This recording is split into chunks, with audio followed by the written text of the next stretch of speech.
Et les cantiques que je vais chanter maintenant, c'est vers les années 86-87. Pour ceux qui connaissent. Et j'aimerais que vous chantiez avec moi ce cantique.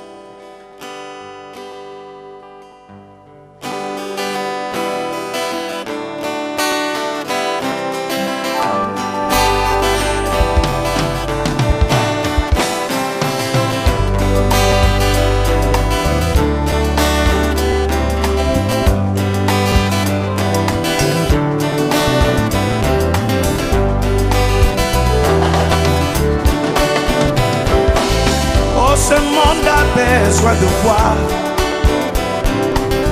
des fils du Dieu vivant. Pourras-tu alors le manifester dans ce monde enténébré? Oh oui, le monde a besoin de voir des fils du Dieu vivant.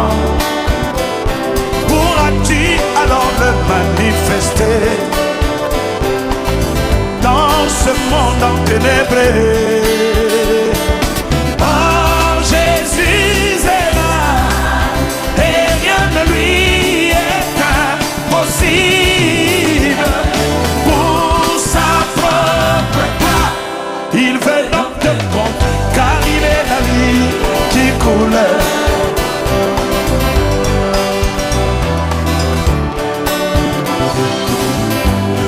Alléluia. Après avoir entendu le grand mystère, qu'est-ce que cela a fait dans ta vie? Le Fils de l'homme est de l'histoire pour toi.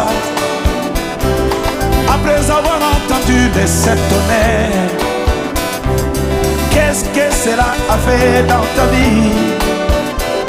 Le Fils de l'homme reste l'histoire pour toi. Oh, Jésus est là et rien ne lui est impossible. Pour sa propre gloire, il veut donc te compte, car il est la vie qui coule. Il est la vie qui coule.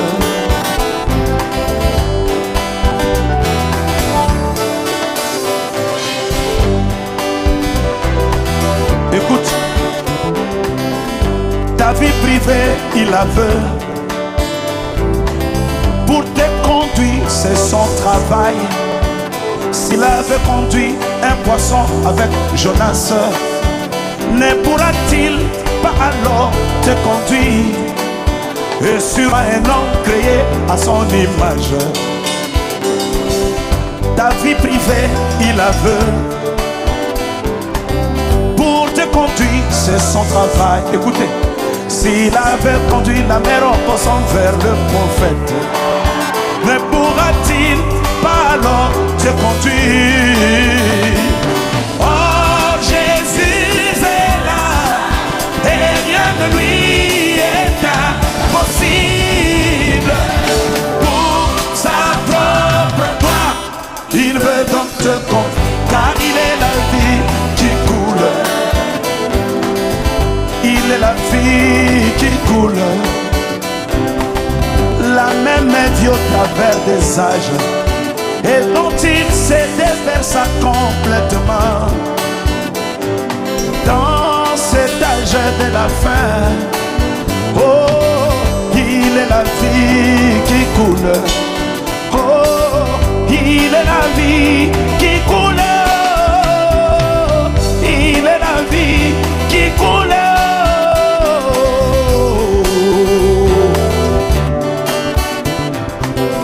Ta vie privée, il la veut.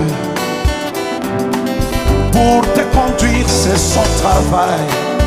S'il avait conduit un poisson avec Jonas, ne pourra-t-il pas alors te conduire? Et surtout, toi, un homme créé à son image, et pour qui il est mort à la croix.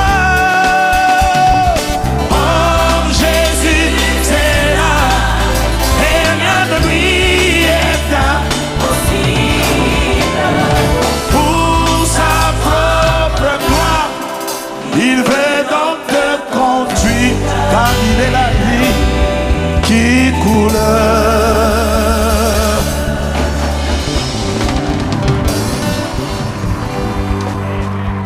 Amadou, bien-aimé, Ndeko Molingami, vraiment Nzambe, Papa Molabino, Ningibo Sepeli, qu'on a toujours branché na chaîne Nabino, pour nous Rolanda, émission Nabino, Neisher. Neisher est sur les cas, na premier numéro nango, awa na Angola, na Luanda, premier numéro nango, na Kanisi, pour cause jamais dessus, parce que na Lukilibino, quand même, artiste, on a bien quand même, artiste, bien grand. Il y a message haut. Alors, Neisher, comme on a beaucoup mituna, beaucoup se poser mille et une questions. Pourquoi Neisher? Neisher, on a quand même dit que bien ezali combo oyo pasteur il faut ko a pesa kingai na ngambo ya Brazzaville parce que Neisher eza aigle voyageur, aigle reporter. Toujours qui est bisika na bisika pour nous coloquer la bino toujours ba nouvelle pour nous coloquer la bino basango. Alors, les lonés na lobby Neisher, premier numéro nango tout ça on a Angola na Luanda. Sans plus tarder, dans ce qui est musikate, on a kende koluka invité nanga ya premier numéro et invité nanga ya pourquoi lelo comme on a eu pasteur Simon Pierre Lifo. Alors, na lingi déjà na caméraman nanga na kombo ya Emakiako vraiment Nzambe apambolaye na l'équipe parce que tu travailles avec na harmonie nzamba pambola bino équipe mobimba ya RTV na Kinshasa na bosanité Barli honorable Gauthier Tatindiata Carlos honorable Bandeko Nyoso vraiment Nzambe apambola bino Paul Kibo na table na cité ba kombote mais na lingi bino toujours tozana bomoko. Alors nazo ki musiko koloka pasteur Lifoko te ba kosolo na mo muki webi malam pasteur Lifoko a route na ngambo ya Montargis pasteur Lifoko a beti concert kuna a yepe awa na Angola pour na mo makamususu yemoko a ko expliquer biso vraiment to ki mambango toluka pasteur Lifoko Botard du pasteur. Vraiment, bande qu'on a dit ça boka moitié ceux qui boki to bi botard.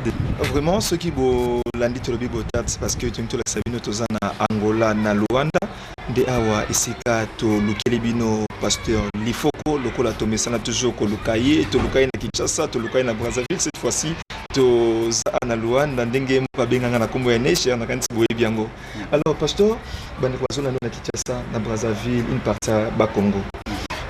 Poto banda na solo na biso tozana ngo na sepeli olobela bango le balokola pasteur Mombote et aux amalamin eza malamu mokimo mbezali isika na biso ya musala biso zana ministère lokola bayi mokili te ba ministre mokili soki a voyager à Katingambo ya frontière mboka musuki ministère ya sili biso so kati soki yo comme esika ni esika ministère ezo continue donc ministère na biso honorable ils sont marché tout qui n'est partout pour prêcher la bonne nouvelle et en gros allés en Amboka Angola justement pour prêcher bonne nouvelle les royaumes et puis comme toujours Neisher à Kinzinga Nzinga yango kutana biso ko pesa bino bambote mingi na kombo na Yesu Kristo Nzambe apambola binomi kwa kimata muketo passer na bino longo lelo na pourquoi et vous allez se vraiment pasteur santé na yo santé ya libota santé ya groupe P Musala ndenge tunitolo bela makamba musique ezo marché ndenge ni ngai moko ndenge boza komona je crois que nazali malamu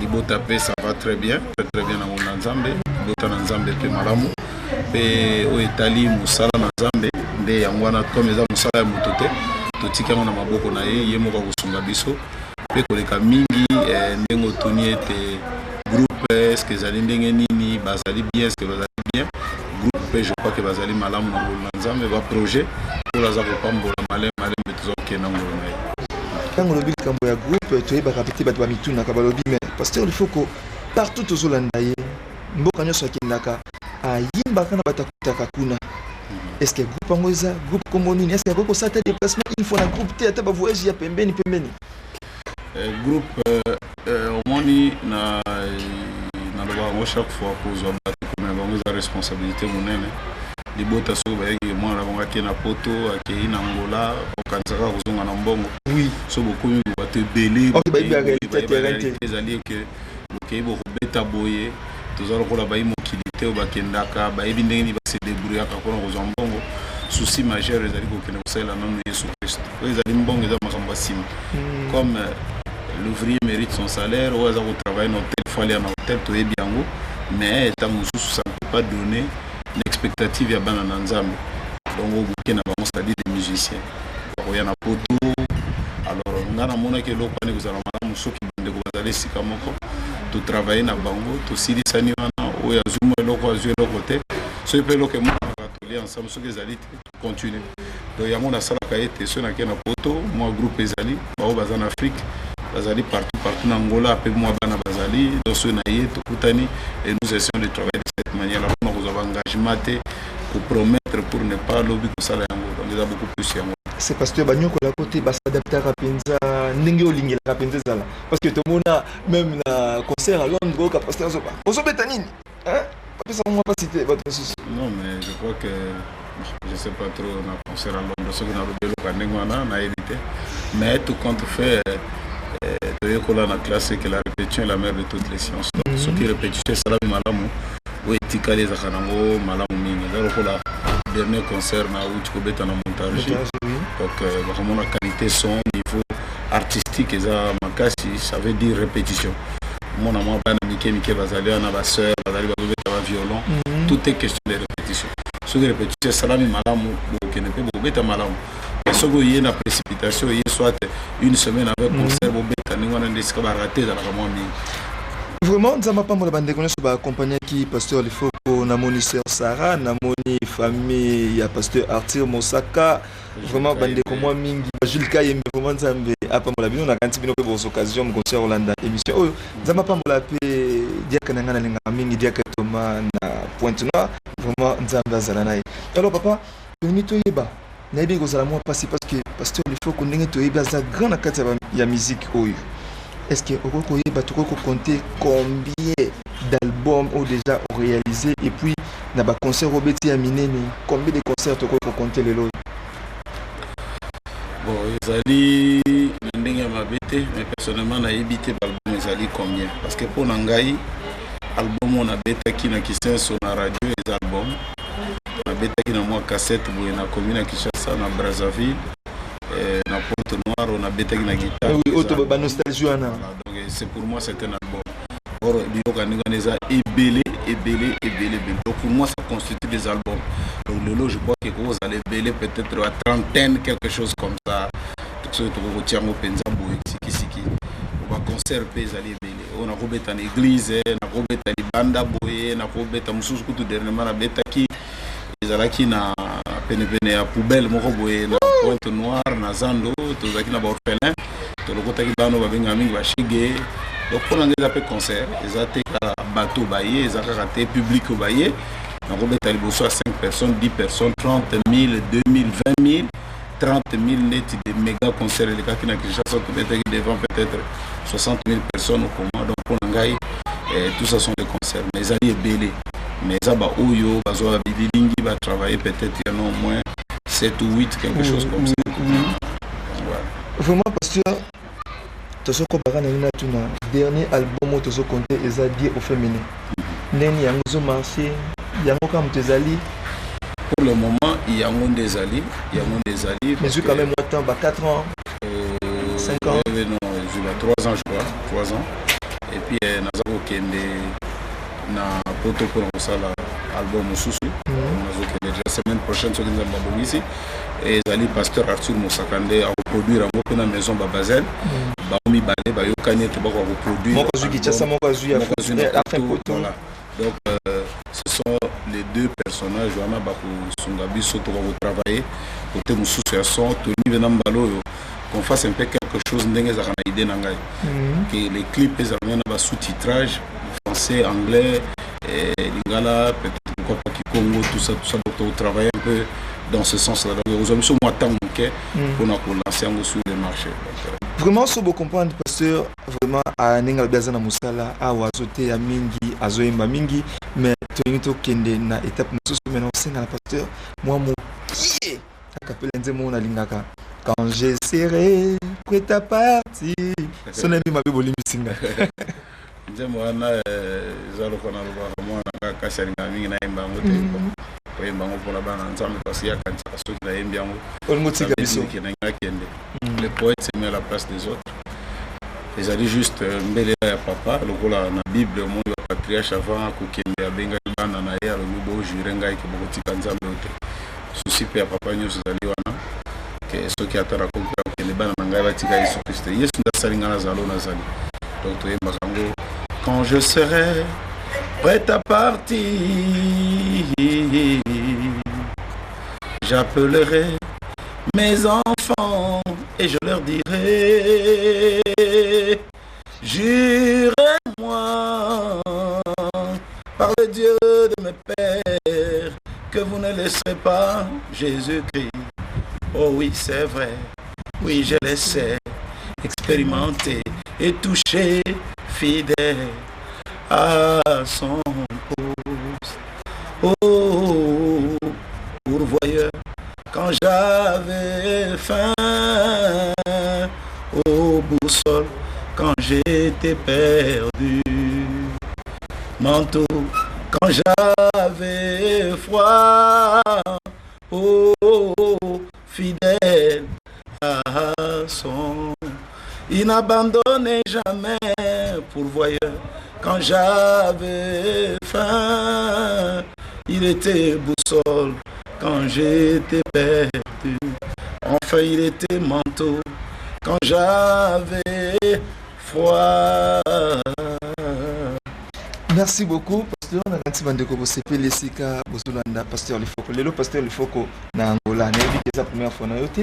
Angola na ora ka mingi bandiko ya kala mingi. Est-ce que vous pouvez justifier présence na yo cette fois-ci? Mikolo yo yo na Angola eza pona présence na ngatu loko parce que ba nzamba bazali. Et sika puis affaire ya papa ngezali donc je suis intéressé. Et puis nengo lobi na ya mingi na Angola parce que ba frère balinga mingi na ya awa.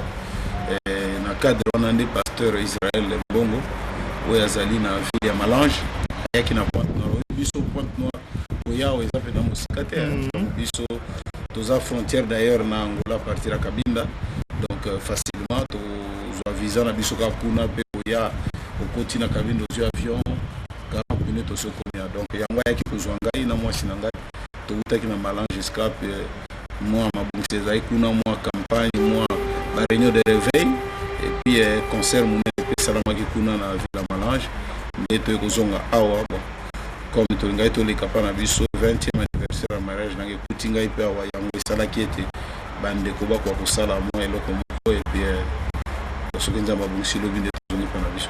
Ah, Pasteur, tout ce plus koyoka 20e anniversaire vraiment les amis qui étaient tika ma pambola bino. Le quoi de côté na moi plus on est 20e anniversaire peut-être ba misusu ba yebi mama te to ba yebi kuma mama te mama kombonani na mama bozwi bana boni mona liboso âge nini kombona ngai donc je crois que l'épouse prend le nom de son époux ngalo ba momingi ça parce que na Bible moni Ève balbaki c'est lui qui va briser la parole c'est lui qui va déplacer les bornes son nom sera effacé. Donc comme moi si nous avons déplacé ma borne, son nom fut effacé. Et depuis là, à comme nous avons mobali donc yango. Donc moi si yo tellement déplacé qui borne les loyo azu comme mobali donc comme moi si n'angezali il faut que né Tsonde Olga Viviane et puis Tobalani dans 1992 en 92 et moi on a vu ça à Cassia les lois à 19 ans.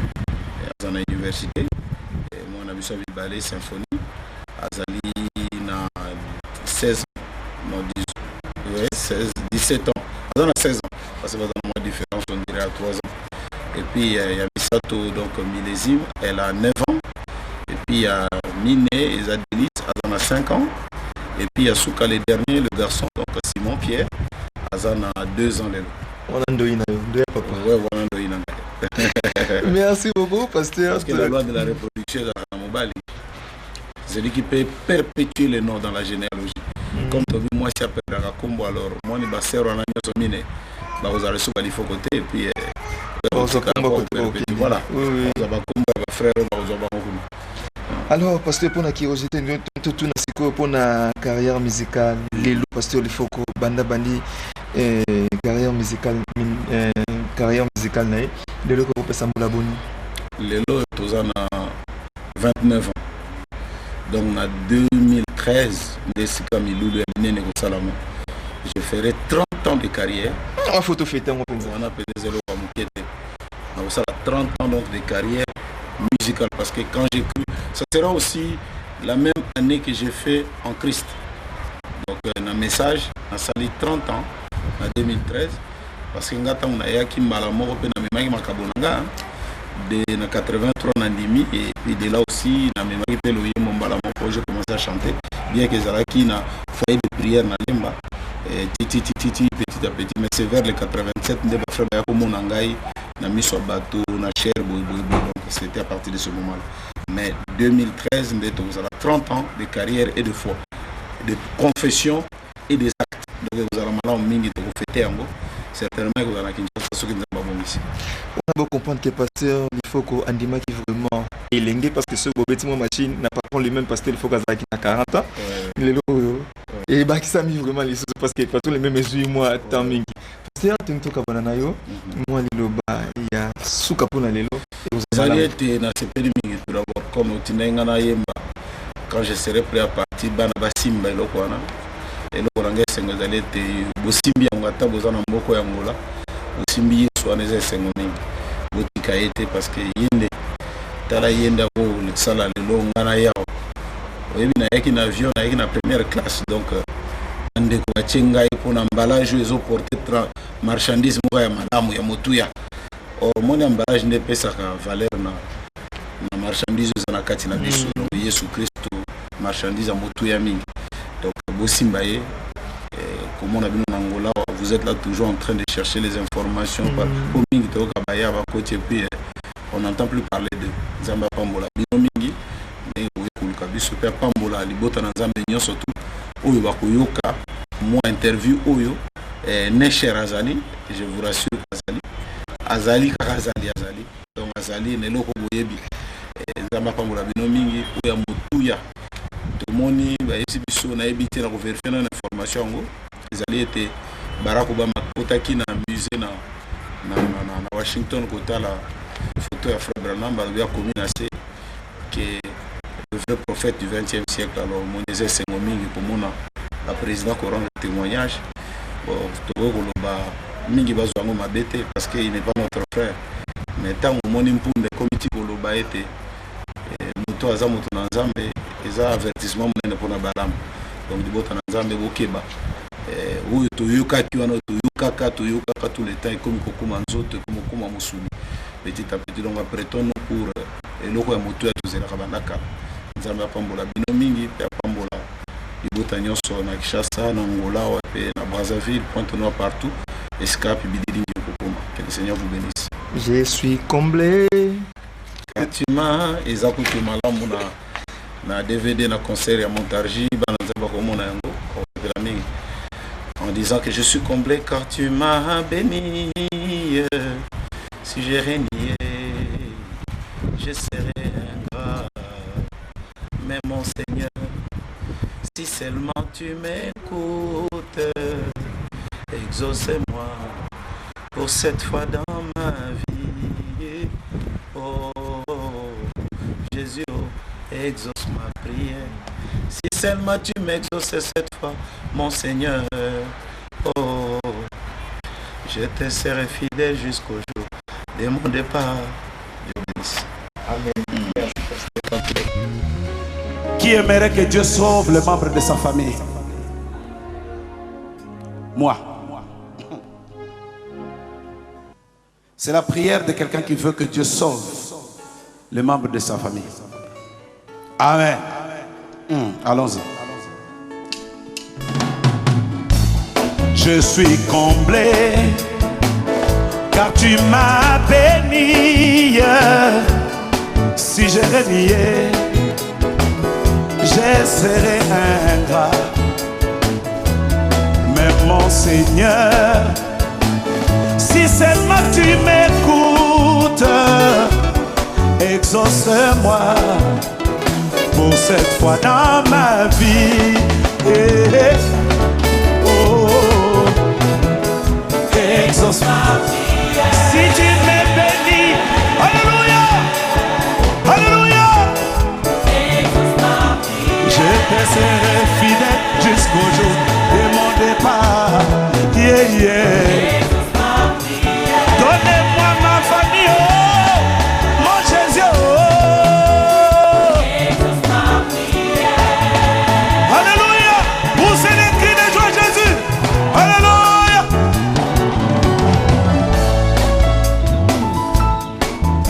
veux aller au ciel, mais en retrouvant toute ma famille et surtout ma maman, sans oublier mes enfants, mon épouse. Est-ce qu'il y a quelqu'un qui dit ça? Est-ce que tu veux que Dieu sauve les membres de ta famille? Oh, oh, hey, Jésus, si tu m'exauces cette fois, mon Seigneur, hey, yeah, je te serai fidèle jusqu'au jour de mon départ. Jésus, donnez-moi mes enfants et ma famille, mon Dieu. Hey, yeah.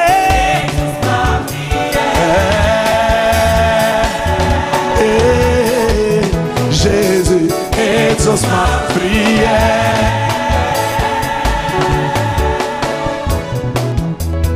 Écoute, la seule manière d'honorer tes enfants ce soir, c'est en nous donnant nos familles pour le ciel. Je ne dormirai pas jusqu'à ce que Jésus, tu me donnes tout ce que j'aime.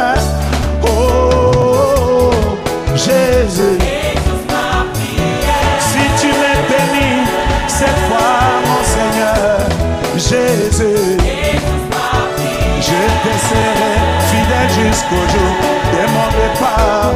Seigneur, donnez-moi ma famille, toute ma famille, mon Dieu. Si tu me bénis cette fois, mon Seigneur, Jésus, oh, je te serai fidèle jusqu'au jour de mon départ. Oh, exauce ma prière.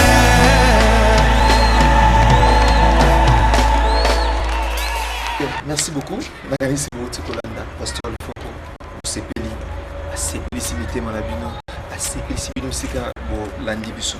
Alors, tout ce qui peut en être tout combat.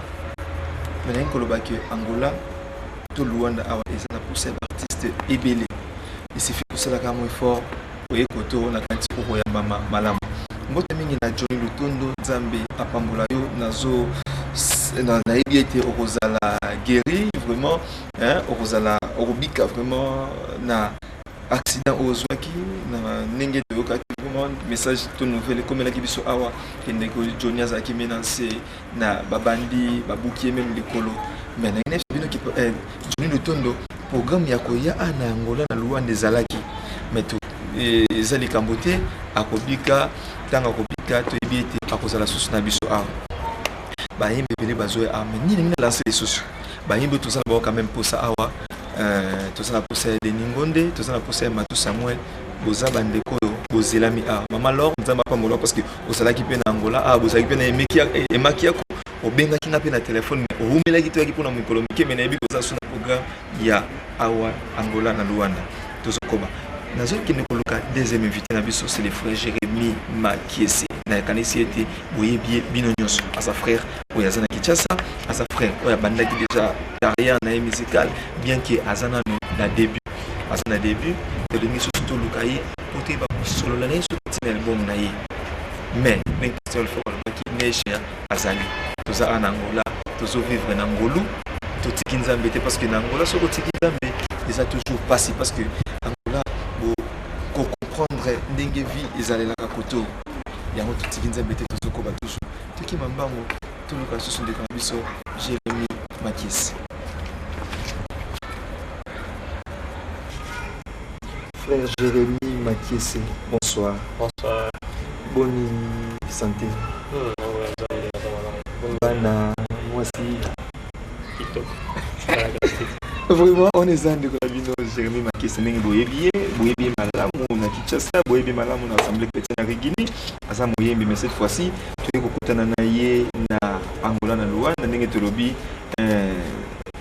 bana na Nzambe babunga na kate bakutana kaka yango tokutana ye awa na souci ya kolinga bino ba téléspectateurs na biso ya Kinshasa ya RTVP ya chaîne nyonso obozola na biso na poko ya lelo to lingi to memela bino ba information to timbola penza à la source pona makambo etali ndeko na biso Jérémy Makese libota na nzambe zolando yana bandeko balingaka yo na bao balingaka yo te parce que bandeko sa kolobaka frère wana nalingaka te frère wana nous gauche alors frère rôle bani pour là-bas oui tel que déjà déclaration mo makasi hein mais alingaka ta mo nzambe te a fournir effort parce que nzambe ndé toujours représenter donc ce que linga te na ndimite wa nzambe donc linga te fournir effort linga iloko nzambe za na mo ya chaka na biso die fermé donc to répondre à partout de na ce que linga te bon mo na nzambe te. Alors frère Makese tozana ngola okoko reception est-ce que yaki awa pour na kokota studio pour na tournage ya clip to pour na ba production moko boyi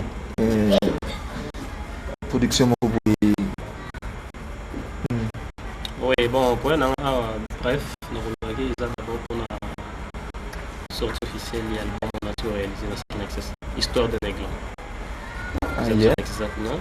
Alors awa ouais na yaki et coïncider na 20e anniversaire et à Géant Nabiso dans l'œuvre du Seigneur il faut oui c'est comme ça la passion il faut qu'on a malade place ne sabeta qui ou accompagner qui est tous oui il y a des qui sont les principaux invités à la manifestation. Alors oui bon bah Géante pour bien de la cima Géant alors on a bêta qui va enlever les rideaux puis ça a espace. On a l'onde d'appel invité personnellement que non dans un anniversaire na souhaita qui oya animé parce que à partir malange à mon na souhaita qui pena pour participer à l'anniversaire na donc il s'agit que œuvre et la sous répandue à travers l'ensemble qui na somba qui frère Jérémy olobi ou pour na sortie album na yo na ebio lelote bana na ebio na premier album na yo ce qui peut Nathalie Malamo 4 ans ou plus de 4 ans. Est-ce que vous pouvez compter combien d'albums les logos? Non, pour Nangai, parce que tout le monde va ça album 2 ans album associé une année demi album et bon pour ça album d'abord il dépendra de moyens aux anango ça c'est un et de deux il dépendra peine la inspiration aux anango parce que ngai non jusqu'à naïm on ne sait pas monter. Hein, ils ont une chanson dans une inspiration, on a une balle. Alors pour chanter, on ne chante pas n'importe quoi. De fois, c'est le groupe qui s'appelle Nzambe. Est-ce que ça inspiration? Est-ce que ça peut aider les enfants de dire en quoi? Alors il y a un studio pour tant tout ça, il y a un sentiment qui est voté qu'à Ève, aux enfants. Non. Mais il y a un communiqué par Nzambe. Alors on va pour le premier album. Ève, on a sala on a rencontré. Album, mais album, mais album. Ok. L'histoire d'un aiglon. Oui, l'histoire d'un aiglon. Mais on se l'a vu l'histoire de l'album na yo. Il y a parce que dans les histoire mouezal. Comment on a baka premier album wana, n'engé na lobé qui 4 ans, mais même album on toujours continue. Est-ce que les remix tout ou modifié tout au sein de logo ni na 4 ans. Bon, bref, album wana ils a toujours yango mais zoka pause. Ah yeah. Oui, ils ont qui pause et donc yango motivé nga izani na kenda yemba une fois na église mo wana Luanda. Dans la MB histoire d'un aiglon d'abord ils qui précisé dans l'album. Dans la MB bande ko nyonso baye ko mona no bande ko ko mona no bien aimé nzembo no MB histoire d'un aiglon est-ce que ça l'album ozo préparé non ils on a peut-être un deuxième album non il faut avoir bêta on a premier album alors bah imposer un même titre histoire d'un aiglon ils ont qui un titre album na donc il titre album et puis nzembo na kati on a voyé un chemin mais il faut non histoire d'un aiglon j'ai laissé aller parce que batu ba yo randi batu ba pesa ka fait motivation est loco ba monique dans la histoire d'un aiglon alors que ça parmi banzim mais il y a la CD il y a pas de quoi histoire d'un aiglon c'est petit malin pour un album mais bande bazo yoka histoire d'un aiglon bazo comprendre ngote expliquer bisonano l'histoire d'un aiglon parce que na moni au sali album na yo vraiment kitoko et c'est présenté kitoko frère vraiment hein kitoko pour na commenter ba comme histoire d'un aiglon et pour na moni pemeni wana soso église ce qui peut pemeni kuna na habiter est-ce que expliquer ça des solonine inspiration ngopé oziango wapi bien merci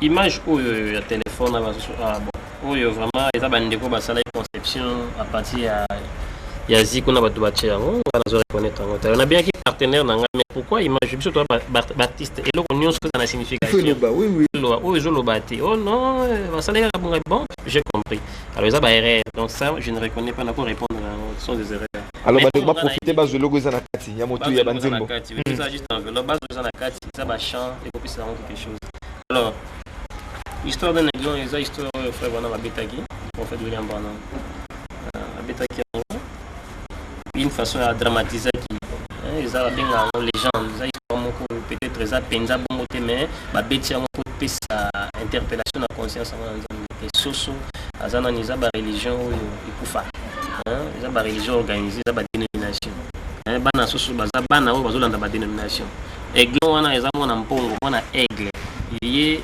mutu moko monongi habité chasseur so monongi na lingala akendaki na zamba azwi liki ayi kotia ngo esika basusu bazalaki ngonga ntango ekoki liki wana mpe pasuki kasi lokola mwana mpongo azalaki na liki wana atako abima katikati na basusu kasi akoki kobika bomoya basusu te esengelaki mokolo moko arekonete mongongo mama na ye alukaki nsima nango nde akendaki correction de mama na ye parce que régime akutaki soso azokolia wana ye abandi ko se retrouver c'est ça un enfant de Dieu qui est prédestiné qui a la sémence de parole en lui donc même s'il peut se retrouver dans un groupe de gens organisés dans des dénominations dans des religions mortes il y a la conscience va l'interpeller profondeur aux akati na ko benda profondeur mokolo koyoka sango na tango mokolo koyoka les messages de la parole puis il va abandonner ce poste qui a qui cardinal et qui pape arotika a rejoindre parole puis parole de l'air il y a une histoire de Neglan et ça interpellation mutoni aux alliés à biloko dénomination mutoni aux alliés dans la tradition ils ont reflété pire parole de Abima à rejoindre le royaume des aigles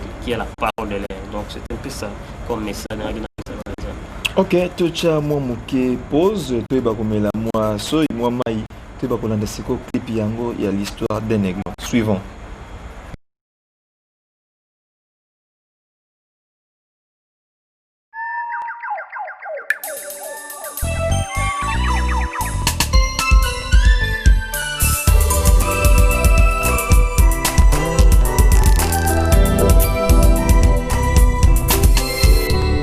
Écoutez mes frères et sœurs, cette histoire des glands, c'est la vie de tous les Élis. Oui, c'est ma vie, c'est ta vie. Quand des bien-aimés qui sont appelés. La mère éclair avait des îles dans son nid, mais il y avait un fermier qui avait volé un œuf. Il est allé les placer dans un poulailler. Un jour l'écran est sorti de là, vivant avec la poule.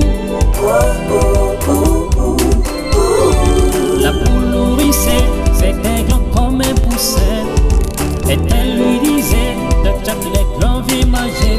Mais l'aigle par sa nature, il sentait pas l'aise, l'aigle était déçu.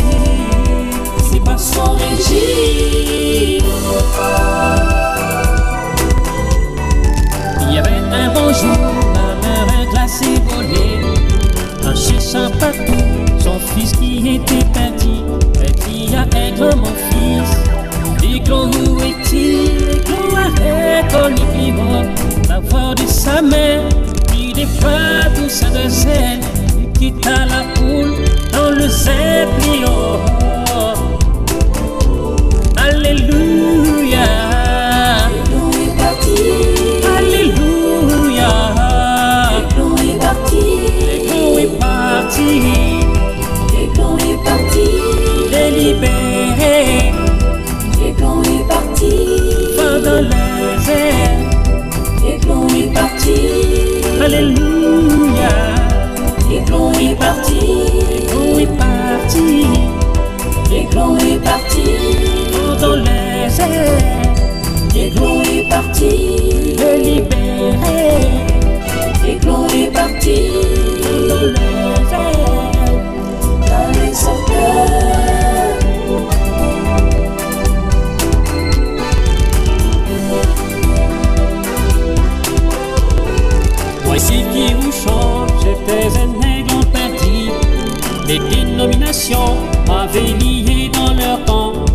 songe que le credo, les pensées humaines, pour des temps de mon âme, tu n'étais pas béni.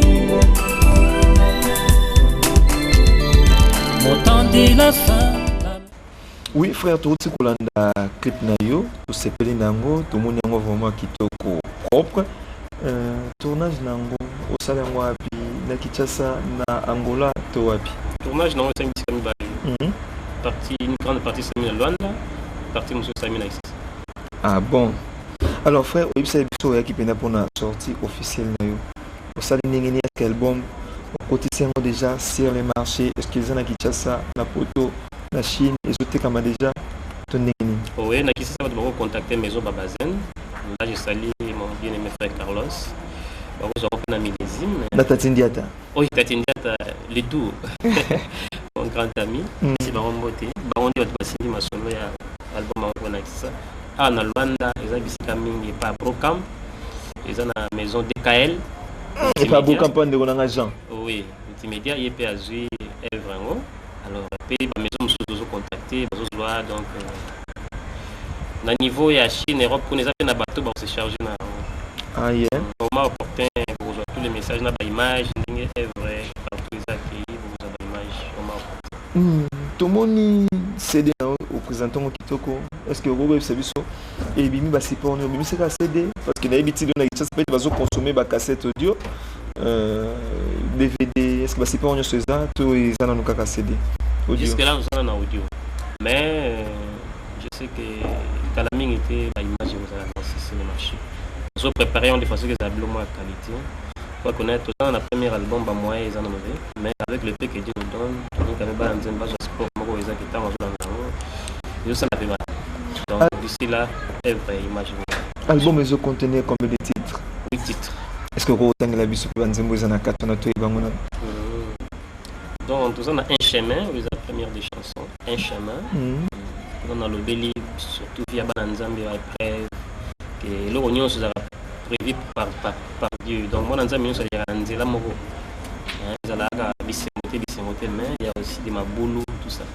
Alors, deuxième titre, sur l'histoire d'un aigle, vous avez le titre album. Troisième, on a Tima tout donné. Donc, on a Nzambi, après, si vous avez la priorité, B, na âge, vous avez reconnaître. Yozana ni badra na yo. Quatrième, je crois, Jésus à Jérusalem. Là, je parle de Los Angeles, c'est à l'intérieur. Dans le Béli Soussou, Bayaki est belé, Mingi Bayaki, et puis Bakimi, Baoui, comme la Bakilan est sauté.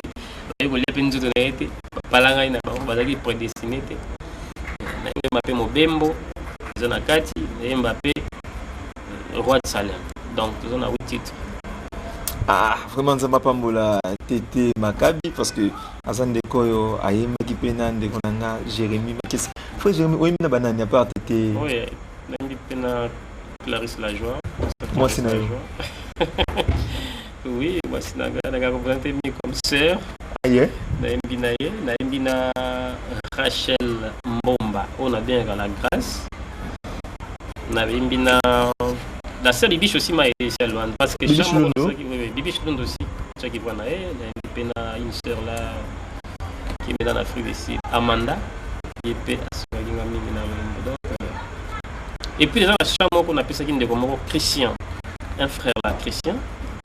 Il a parce qu'ingénieur alors que frère Nzembo Oyo, un frère là Mbango on a confiance. Christian ah ouais. Depuis plus comme on a non à Kinshasa là. Ils ont œuvre ça les miens. Christian Mwamba je crois. Bon. Oui donc on est sur pour m'accompagner dans la cœur. Ah frère na CP na landa. Tout bande oiseau landa biso landa un chemin. Un chemin. Oui. Un chemin il y a Oyemba. Oui. Parce que toi la clip là côté Bukati déjà. Oti de balanda déjà. Atinda qui histoire de nagi. Ati atinzi balanda siko. Un chemin zate. Tika imbango. Otinza imbango. Mon Seigneur Jésus qui n'a pas péché, fut été crucifié au calvaire. Il crie à Père, pourquoi m'as-tu abandonné? C'est un chemin que Dieu a tracé.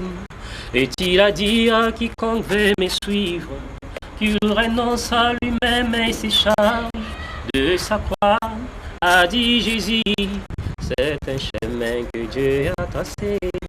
Il y a toujours un chemin pour chacun, un chemin douloureux et difficile. C'est bon chemin est plein de preuves, même le Seigneur est passé par là. Il y a toujours un chemin pour chacun, un chemin douloureux et difficile. C'est bon chemin est plein de preuves, même le Seigneur est passé par là. Cet évangile est toujours sanglante. Les prophètes ont été maltraités, d'autres tués, persécutés.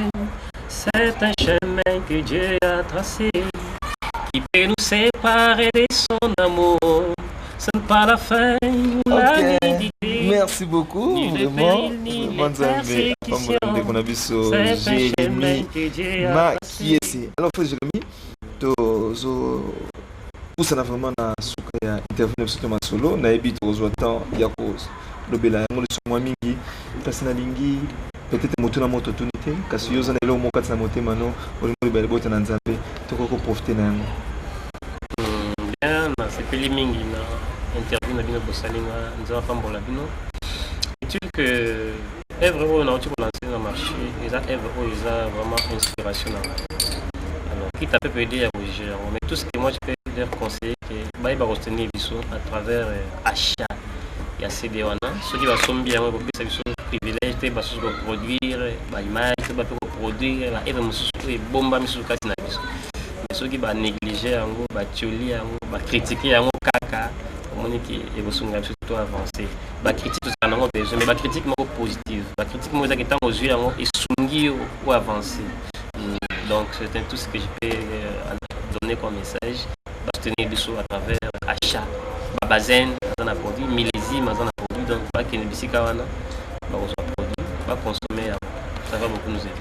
Oui, ma coordonnée na yo, adresse email na yo, Facebook. Oui. Bon, Facebook, vous tapez Jérémy Makiese. Active nous sur YouTube. Non, de quotité. Ici, là, donc Facebook, en tout cas, Jérémy Makiese, vous tapez aux Ungaï, comme ça, tout ça là. Bon, on a Yahoo, adresse email. Vous mettez Jérémy avec Y, point, Mac 54, arrobase .com. Numéro de téléphone, le téléphone, nous ne sais pas si on téléphone. Numéro là, qui ça, Ezali. Numéro Yangola, Ezali. Bon, on va numéro Yangola, 936 768 880. Voilà le numéro Yangola. Numéro qui ça, c'est 999 94 54 25. Ok, merci beaucoup. Ok, merci beaucoup. Nakanisi tokomi na suka ya émission na biso ebandaki malamu et silipe malamu. Vraiment nzambe apambola bino, nzambe apambola bandeko nyonso ba soutenir émission oyo, nzambe apambola papa na biso apesi biso cadre oyo to enregistrer émission. Tobosani pete ndeko na biso Dieu merci Nicolas, tobosani te Paizi vraiment nzambe apambola yo. Pourquoi pas na ndeko na biso Elvis o asungi biso na mutuka, Elvis nzambe apambola ye, nzambe apambola mwasi na ye Deborah Mayala. Pourquoi pas bandeko na bolanda ki biso cameraman o asungi biso awa emakiako azandeko o tozalaki ko travailler na ye kuna na Kinshasa, azandeko travailler kana RTA ye, nzambe apambola pe bandeko nyonso kuna na RTA ye. Botika malamu tokutani na deuxième numéro ya émission na biso Neisha. Ciao.